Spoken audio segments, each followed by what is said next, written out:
이번엔 중동 정세와 경제 상황 전문가 두 분과 알아보겠습니다. 차두현 아산정책연구원 부원장, 이인철 참좋은경제연구소장과 함께하겠습니다. 어서 오세요. 네, 안녕하십니까. 네. 중동 사태로 이제는 생필품까지 이제 걱정을 하는 그런 상황이 됐는데 어떻습니까? 지금 현재로서 조달이 어려운 나프타 수출을 이제 뭐 통제하겠다 이런 방침이 나온 거죠? 맞습니다. 이게 나프타는 우리가 이제 밀가루로 하면 전체 뭐 제과의 기본 재료이듯이 나프타는 어쨌든 플라스틱 관련한 제품의 기초 석유화학의 쌀이라고 불릴 정도로 중요합니다. 예. 이게 공급이 멈추게 되면 뭐 원유의 직접적인 타격뿐 아니라 뭐 자동차 부품이라든가 하물며 우리가 늘 쓰는 쓰라기 종량제, 봉투, 자동차 부품, 플라스틱이 아닌 게 거의 없거든요. 자, 이런 모든 제품의 이제 필수 원자재다 보니까 문제는 그동안 이제 거의 이 나프타의 절반 가까이를 수입에 의존해 왔고 특히 중동산 의존도가 77%, 거의 대부분 중동산에 의존을 하고 있습니다. 그런데 지금 중동이 지금 호르무즈 해협 봉쇄로 인해서 불가항력을 선언하다 보니 우리가 이제 수입 자체가 막혀 있는 상황인데요. 현재 이제 국내 석유화학업계가 보유하고 있는 나프타 재고분이 얼마 안 됩니다. 2주에서 3주분. 이러다 보니까 이 재고가 소진이 되면 4월 말 정도가 되면 이제 이 나프타 공급이 안 돼서 이걸 갖고 가공해야 되는 우리 석유화학 단지, LG화학을 포함해서 여천 NCC 이런 석유화학 단지가 공장이 강제로 셧다운 될 수 있다라는 이제 우려가 커지고 있는데요. 그러자 이제 정부가 급했기 때문에 일단 이런 나프타를 들여와서 우리가 직접 자체적으로 소비하는 것도 있지만 수출 물량이 꽤 됩니다. 전체 물량이 11%는 수출하고 있는데 일단 이 수출을 전면 중단하겠다. 그리고 그 물량을 국내로 돌리겠다라는 거고요. 일부에서는 벌써 매점 매석 우려가 있습니다. 그래서 매점 매석을 지금 통제하겠다라는 거고 이것도 모자라면 4월 중순 후반부터는 아마 이제 정부가 보유하고 있는 비축유 물량도 방출할 것으로 보입니다. 네, 상황이 이렇게 되자 이제 실생활에 쓰이는 그 종량제 비닐 있잖아요. 이것에 대한 어떻게 보면 사재기 분위기까지 좀 느껴졌는데요. 오늘 아침에 김성환 그 에너지부 장관이 현재 상황에 대해서 이렇게 얘기를 했습니다. 먼저 듣고 오시죠. 저희가 전체 조사를 다 해보니까 전체 지자체 지방정부 중에 50% 이상은 6개월 이상 그 봉투를 가지고 있고요. 아주 일부 지역은 이제 한두 달밖에 없기도 한데 보통은 한 3개월, 4개월치는 다 가지고 있더라고요. 최악의 경우에는 그 해당 지방정부에서 종량제 봉투 없으면 그냥 일반 비닐봉투에 버리셔도 됩니다. 이렇게 할 수도 있어요. 그 맨 끝에 이제 최악의 경우에 이렇게 말씀해 주셨는데 그러면 이거는 뭐 법률적으로 뭐 조례 개정 이런 걸로 충분히 가능한 절차인가요? 그러니까 이제 사실은 이제 근본적인 대책은 아님에도 불구하고 최악의 상황이 올 경우에라는 단서를 알고 있습니다. 우리가 이제 마스크 대란도 경험해봤고 요소수 대란도 경험을 해봤는데 이게 사실은 일부 지자체의 경우는 앞서 이제 방송에서 언급됐던 것처럼 한두 달 정도. 근데 이제 이런 종량제 봉투는 거의 매일 사용해야 되거든요. 그러다 보니까 타이트한 이제 수급을 고려하게 되면 지금 최악의 경우에는 이제 우리가 이제 사용하고 있는 일반 이제 하얀 이제 봉투를 써도 된다라는 의미로 들리긴 합니다만 그런 비상 조치를 검토할 수 있는 단계는 아직은 아니지만 그럼에도 불구하고 이 사태가 중장기적으로 지속이 되고 우리가 추가적인 물량 확보에 좀 어려움을 겪게 된다면 당장 사재기를 막아야 되거든요. 사재기로 인한 어떤 투심림 막아야 되기 때문에 정부가 이제 이런 방안까지도 검토를 하고 있는 것으로 보입니다. 사재기를 하면은 더 불안감도 커지고 더 혼란이 올 수 있다. 그렇기 때문에 좀 피해달라 이런 당부의 얘기도 있었고요. 일단 그래서 전 세계인의 시선이 지금 중동으로 향하고 있습니다. 빨리 이제 이 전쟁이 끝나야 이런 게 해소가 될 텐데 트럼프 미국 대통령이 지금 공습 유예 기간을 계속 바꾸고 있거든요. 이거는 뭐 종전에 이렇게 봤을 때 어떤 신호로 봐야 됩니까? 글쎄요, 크게 보면 뭐 두 가지로 볼 수가 있어요. 첫 번째는 그 이란 내부에서 여전히 결사항전파의 이 목소리가 훨씬 더 크기 때문도 그렇고요. 두 번째는 이 이란도 그렇고 미국도 그렇고 양측이 제시한 안에 대해서 견해차가 너무 크기 때문일 수 있습니다.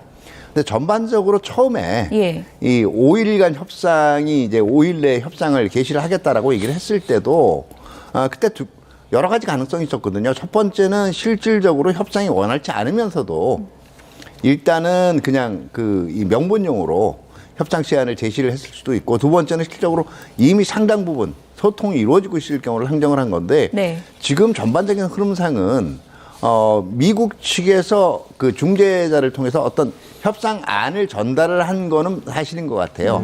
근데 이 수준에서 더 못 나가고 있는 게 아니냐는 생각이 드는데요. 일반적으로 우리가 어떤 조건을 제시하고 상대방을 압박해 나갈 때 예. 시간을 줄입니다. 그렇죠. 그러니까 만약에 10일간 협상 개시한다 그러다가 예. 다짜 더 줄 테니까 답을 달라.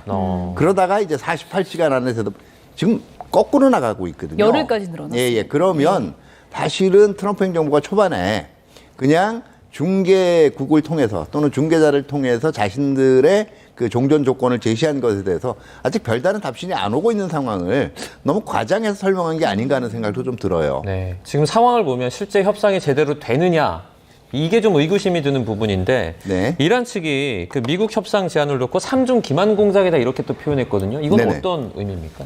네, 이란 측에서 양측에 서로 다른 얘기들도 나와요. 하나는 이란 측이 이 미국의 15개안에 대한 것과 이란의 5개 요구안을 제안했는데 미국 측이 답변을 안 하고 있는 거라는 얘기도 나오고 또 한쪽에서는 여전히 기만책이라는 얘기도 나오는데요. 이란 내부 사정을 좀 생각을 해볼 필요가 있어요. 예. 이란에서 지금 다양한 의견이 나오는 데는 상당히 한계가 있습니다. 왜냐하면 인터넷도 통제하고 언론 자체도 완전히 통제하는 체제예요. 미국하고 달라요. 그렇기 때문에 이란에 불리한 얘기는 안 나갑니다. 이거를 고려를 해야 될 필요가 있고요. 두 번째는 지금 협상과 그 결상제를 두고 조금씩 결이 다른 목소리가 이란 내부 목소리가 나오고 있는 거거든요. 예. 이건 이란의 지금 전쟁 지도부들도 일치된 결에 도달을 못하고 있다는 거죠. 다만 분명한 거는 여전히 그래도 결사항전을 외치는 쪽의 목소리가 조금 더 크다라고 볼 수가 있는 거죠. 예. 네. 그래도 협상 테이블은 나올 걸로 보십니까? 그래서 원래 처음에 트럼프 대통령이 얘기했던 그 닷새 기한. 그러니까 이번 원래대로 하면 내일이었죠. 내일까지죠. 우리 시간으로. 예. 거기 실질적으로 협상지가 지정이 되고 협상 대표가 나올 거냐. 거기에 따라서 실제로 트럼프 행정부가 초기에 발표했던 5일간의 종전협상. 그리고 거기에 따른 조기 타결. 이것들이 결정이 될 거라고 봤는데 지금은 생각보다는 조금 길어질 것 같고 협상에서 양측의 그 견해를 줄이기도 그렇게 쉽지가 않을 것 같습니다. 왜냐하면 뭐 미국 측 15개안, 이란 측 5개안 얘기가 나오지만 핵심은 딱 하나예요. 두 가지예요. 첫 번째는 이란의 그 이 농축 우라늄, 농축권을 인정하느냐 안 하느냐가 첫 번째고요. 두 번째는 결과적으로 전쟁과 관련돼서 후속적으로 지금 하메네이 정권이 지속될 수 있는 경제적 여지를 주느냐. 이건 얘기한 전쟁 배상이나 보상과 같은 것들이에요. 근데 이 부분들이 결과적으로 어떻게 해석되느냐에 따라서 뭐 지금 제가 보기에는 지금 상황은 둘 다 지금 상황에서 별다른 결과 없이 종전이 되면 사실상 둘 다 어떻게 보면 굉장히 많이 잃고 끝난 거예요.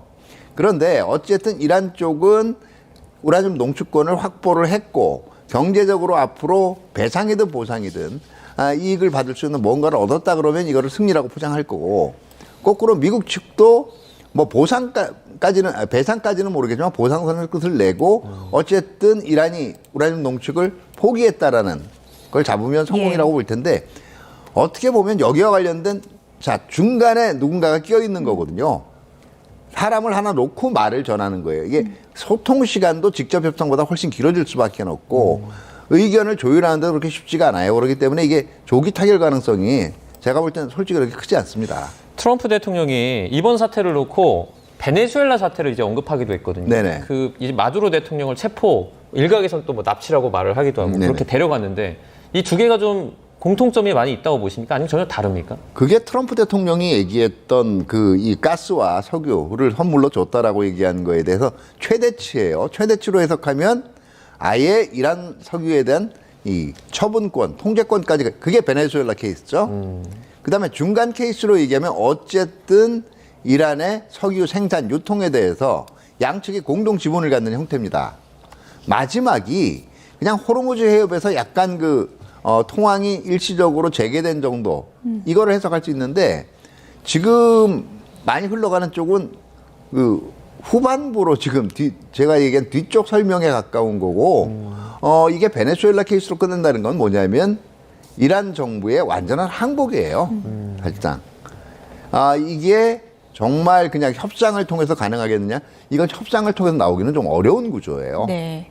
현실성이 좀 떨어지는 네, 시나리오다. 이렇게 이제 보고 계신데 어제 이제 저희가 앞서 취재 기자 보도로 이제 보여드렸는데 2차 석유 최고 가격제 시행 전날이다 보니까 지금이라도 빨리 넣어야겠다. 그래서 밤에 줄 서 있는 차들 이제 보여드렸는데 오늘 생각보다 많이 안 오른 거예요. 어떻게 보십니까?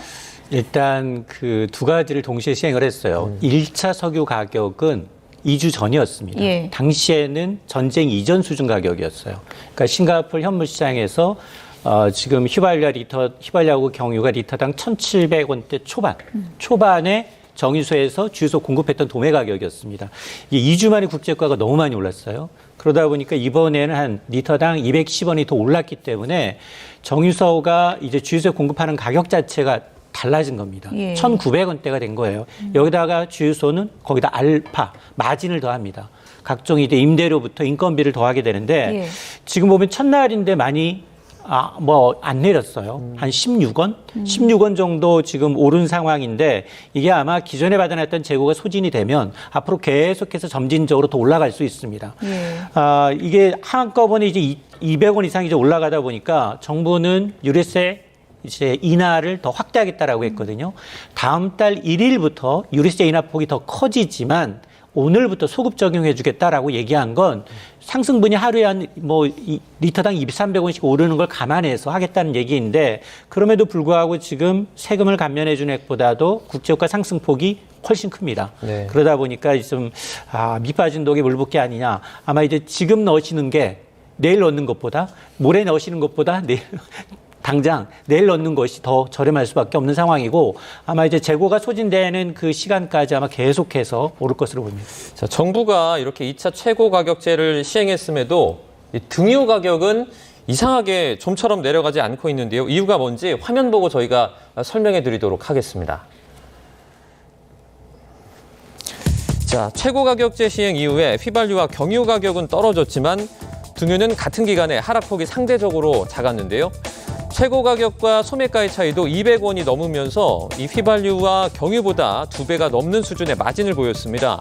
문제는 유통 규모와 또 규조에 있었습니다. 시장 규모가 작아서 유통이 제한적이고 이미 비싼 가격에 확보한 재고가 천천히 소진되는 특성 때문입니다. 또 등유는 항공유의 주 원료로 전체 석유 물량 감소로 인한 항공유 물량 쏠림과 최근 급등한 항공유 시세도 등유 가격 상승 압력으로 작용하고 있습니다. 게다가 등유는 서민 난방용으로 쓰여서 취약계층의 부담도 커지고 있습니다. 자, 지금 이런 볼멘 소리가 나올 수 있을 것 같아요. 가격이 올라갈 땐 그렇게 급격하게 올라가더니 이렇게 떨어질 때만 이렇게 소진되는 시간이 필요하다고 늦게 떨어지냐. 이런 얘기가 나올 것 같거든요. 정부가 지금 만여 개 달하는 주유소를 직접적으로 일단 정유사에서 주유소로 공급하는 이제 도매 가격이 확정이 됐기 때문에 예. 이 가격에 가장 큰 폭의 상승세를 보이고 있는 30곳은 집중적으로 들여다보고 있긴 하지만 이게 또 역설적으로 임대료가 각 지방마다 다르잖아요. 지역이 다르고 또 지역의 경우는 소비가 없기 때문에 굉장히 재고 이제 순환주기가 좀 늦어질 수밖에 없습니다. 네. 그러다 보니까 실질적으로 보면 이제 시차를 두고 반영되는 경우가 상당히 많아졌고 특히 이제 대출금리하고 휘발유의 경우에는 기존에도 그랬습니다만 올릴 때는 굉장히 빠르게 오릅니다. 그러나 내릴 때는 상당히 좀 미적미적되는데요.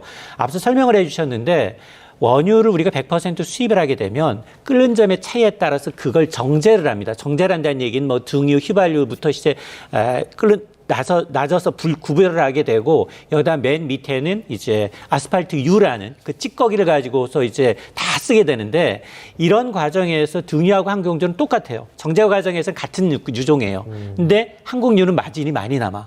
등유는 서민용으로 쓰이다 보니까 사실 정유소 입장에서는 항공유 비중을 더 높게 가져갈 수밖에 없는 구조입니다. 네. 예. 그래서 아마 지금 이렇게 이제 난방유가 부족하게 되면 취약계층뿐만 아니라 이제 하우스 농가들이 굉장히 이제 문제가 되기 때문에 예. 아마 이제 3, 4월 한전기 난방이 필수적이다 보니까 아마 이제 농산물 가격에도 영향을 미칠 가능성이 커졌습니다. 이거저거 가격 다 오르게 생겼는데 또 하나 이제 이렇다 보니까 걱정되는 게 이제 비행기 표값이요. 당장 비행기 표값 상당히 이제 오른다고 하는데 얼마나 올랐는지 저희가 좀 비교를 좀 해봤습니다. 대구, 다낭, 대구 나트랑 이 표값이 왕복 기준 22만 7,570원. 전월 대비로 해보면 12만 원이 이제 오른 거고요. 울란바르트 가는 거는 9만 800원이 올랐습니다. 지금 이제 이 정도 지난달보다는 올랐다는 건데 문제는 앞으로잖아요. 맞습니다. 앞으로 뭐 몇 배 오를 수 있다 이런 얘기가 나오더라고요. 맞습니다. 저게 저가항공사 기준이에요. 저게 티켓값이 아니라 티켓값은 그대로 플러스 알파 유류 할증료가 오른 겁니다. 그러니까 유류 할증료는 싱가포르 현물 시장에 33단계로 구별이 돼 있는데 지난달 오름보를 감안해서 지금 33단계 중에 한꺼번에 12단계가 올랐어요. 그러니까 저가항공사가 뭐 10만 원에서 20만 원 정도 이 동남아의 이제 왕복 항공권이 유류 할증료가 오른 건데 이 아마 국적항공기의 이제 미주나 유럽의 경우에는 45만 원, 50만 원 가까이 올랐기 때문에 이건 발권일 기준입니다. 그러니까 4월이나 5월에 여행하실 분이라면 3월 지금 발권하게 되면 오르기 전 항공권 가격으로 여행을 하실 수가 있고, 근데 지금 보면 이게 통상 이제 시차를 두고 만에 하나 여기서 전쟁이 끝난다 하더라도 국제유가는 예전처럼 60, 70달러대로 돌아갈 확률은 굉장히 낮습니다. 이제 이번 시설 파괴로 이제 정제 시설을 다시 복구하는 데는 석 달에서 6개월 이상 걸린다라고 얘기하고 있기 때문에 아마 시차를 두고 항공요금은 더 부담이 이어질 가능성이 높습니다. 네, 이런 가운데 이란이 그 호르무즈 해협을 통과하는데 통행료를 징수하겠다 이런 말을 꺼내놓기도 했습니다. 실제 통과되면 이란이 받으려는 그 선박 1회당 가격이 200만 달러, 그러니까 우리 돈으로 한 30억 정도 되는 수준이라고 하는데 그렇죠. 가능성이 있나요? 이게 2019년에도 이 얘기가 됐었지만 그때는 이제 결국 유예가 됐었죠. 네. 이게 결과적으로 한 이 선박당 이렇게 30억 정도의 통행세를 받게 되면 이게 국제 관행이 깨지는 것도 있고요. 네. 이게 원가 상승으로 다시 이어져요. 에너지도 마찬가지로. 그만큼 이게 어떻게 보면 극한수입니다. 그러니까 지금 이란 정권도 그만큼 오늘 내일을 모르는 그 거의 막바지에 몰려 있기 때문에 나오는 막바지 카드라고 볼 수가 있어요. 이게 뭐 국제적 신인도부터 다 지금 떨어지는 문제거든요. 근데 그만큼 실질적으로 전후 복구라든가 정권이 생존하기 위해서 이 정도 비용은 이제 있어야 된다는 판단이 있기 때문에 지금 이거 단순히 압박용으로 보기는 힘들어요. 만지작거리는 거라고 볼 수가 있거든요. 그러니까 겉으로 보면 여러 가지 목소리 나올 수 있는 미국 언론과는 달리 지금 한 가지 목소리 이외엔 나오지 않는 거기 때문에 굉장히 표정 관리는 잘 되는 편이죠. 근데 지금 이란 정권 지도부가 느끼고 있는 이 상황인식도 굉장히 심각하다고 볼 수가 있는 거죠. 예. 어쨌든 극과 극의 상황이 몰리면 또 극적인 합의, 휴전이 나올 수도 있는 그런 거잖아요. 이스라엘 언론에서는 또 휴전 가능성도 좀 보도가 되고 있는 상황이어서 뭐 휴전의 조건이 마련될 가능성은 있다고 솔직하게 말씀드리면 그렇게 좋은 전망을 말씀을 못 드려서 죄송한데요. 제가 애초에 생각을 했던 시나리오가 한 세 가지였어요. 첫 번째는 트럼프 행정부가 이 셀프 종전, 이제 뭐 한 다음 주쯤 웬만한 목적은 다 달성됐다. 이제는 앞으로는 협상을 통해서 풀어나가겠다고 이거 셀프 종전 선언하고 이제 나오는 케이스고, 이 경우는 그래도 한 2, 3개월 지나면 뭐 이 지금 전쟁 이전은 아니더라도 유가도 그렇고 원자재 수급도 안정화되는 케이스고요. 두 번째 생각을 해볼 건 굉장히 긍정적인 시나리오예요. 이제 갑자기 극적으로 타협이 이루어져서 이 경우는 뭐 빠르면 2, 3개월 내에도 안정화가 될 수가 있는 거겠죠. 그런 상황이 있고, 근데 첫 번째 케이스는요, 이미 너무 많이 나와버렸어요. 너무 많은 말을 했고, 트럼프 행정부 입장에서는 결과적으로 이게 자신의 정치적 몰락까지를 불러올 수 있는 시나리오이기 때문에 이거는 못할 거예요. 세 번째. 그 다음에, 마지막 두 번째 시나리오는, 긍정적인 시나리오는 지금 철저하게 이제는 이게 미국의 능력이라고 해서 이란 내부 상황에 달렸어요. 가능성은 물론 있습니다. 근데 얼마만큼 이란 정권 지도부 내에 분열이 가속화가 되느냐.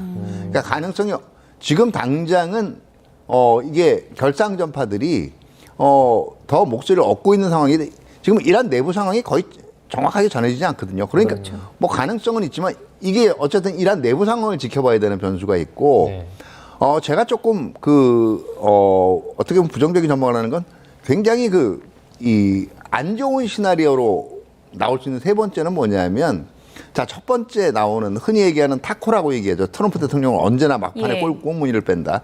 이걸 방지하기 위해서 열흘 후 아니면 열흘이 아니고 다음 주쯤 정말 이란 내 에너지 시설 그리고 나머지 민간 시설을 향해서 대규모 공격을 가하고 이렇게 되면 뭐 결사항전파 쪽으로 더 힘이 실리겠죠. 그런 다음에 이제 군사작전 목표는 끝났다고 미국은 발을 떼고 호르무즈 해협 안전 문제는 답답한 국가들이 알아서 해라. 이제 이렇게 손을 뗄 수가 있고요. 이란 같은 경우에도 당장은 이렇게 되면 하메네이 후속 정권이 그 생존하는 듯하지만 제가 볼 때는 몇 개월 못 버틸 거예요. 근데 이 이후가 더 암울하다는 거죠. 이렇게 되면 아무도 호르무즈 해협 같은 경우에는 상황 통제를 못 하게 돼요. 예. 지방의 민병 세력도 이러면 그 여파가 올 말까지도 갈 수가 있다라는 거죠. 여러 가지 시나리오 가능성을 얘기를 해주셨는데 트럼프 미국 대통령 발언이 너무 좀 오락가락하다 보니까 이제 주식시장에 미치는 영향도 좀 미미해지는 거 아니냐 이런 얘기도 있습니다. 그러니까 이제 학습 효과라고 하는데요. 예. 트럼프 대통령은 늘 이제 세게 강하게 얘기를 해놓고 말을 번복하거나 시점도 뭐 오히려 하루 남겨놓고 또 연장하다 보니 시장에서는 이제 조금 4, 5주가 지나면서 학습 효과로 좀 둔화되고는 있지만 그럼에도 불구하고 여전히 중동 사태에 대한 이제 우려, 특히나 3고 현상, 그 지금 고유가 그리고 고환율. 여기 달러 강세 의미하고요. 고금리. 이게 지금 시장의 가장 큰 리스크거든요. 특히나 여기에다가 이제 이 구글이 발표한 이제 터보 컨트라는 기술로 인해서 네. 한국의 메모리 없이도 메모리는 6분의 1로 줄었지만 속도를 이제 8배 이상 이제 빠르게 가동할 수 있는 기술이 발전되다 보니까 삼성, SK 하이닉스와 같은 대형주들이 영향을 받고 있습니다. 네, 알겠습니다. 중동 정세와 경제 상황 전문가 두 분과 함께 짚어봤습니다. 두 분 모두 오늘 고맙습니다. 네, 감사합니다.